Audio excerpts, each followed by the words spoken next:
Malgré quelques soucis d'ordre personnel, la ministre de l'Éducation nationale Sidibé Dédéo Ousmane a tenu à respecter la tradition qu'elle s'est elle-même instituée depuis quelques années. À chaque mois de Ramadan, elle organise une rupture collective des jeunes avec des associations de jeunes, des voisins, mais aussi des personnes démunies.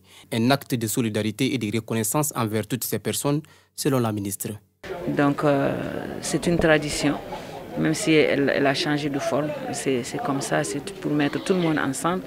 Et être reconnaissante aussi de ma part par rapport à ces jeunes, par rapport à ces jumeaux, à ces mamans de jumeaux et sympathisants qui sont là, qui chaque mois, chaque 3 mois viennent faire de l'assainissement dans notre zone ici.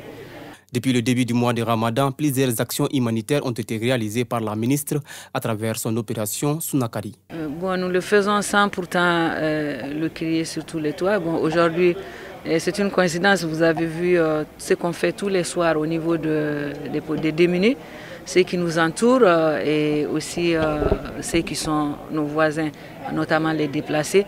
C'est le mois du carême, c'est le mois de la solidarité. En tant que musulmane, c'est un devoir. C'est un devoir d'assister les autres.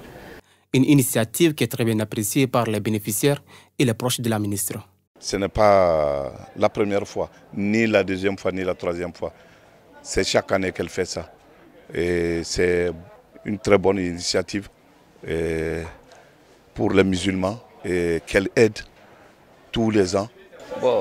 Cette initiative, elle est salutaire. C'est une question d'habitude chez elle. Chaque année, elle procède, c'est-à-dire la rupture, c'est-à-dire des jeunes avec ses voisins, avec l'association et d'autres personnes. Nous avions été très ravis de cette coupure parce que ça renforce, c'est-à-dire nos liens. Des prières et des vœux pour le Mali et les Maliens ont mis fin à cette rupture collective du jeune.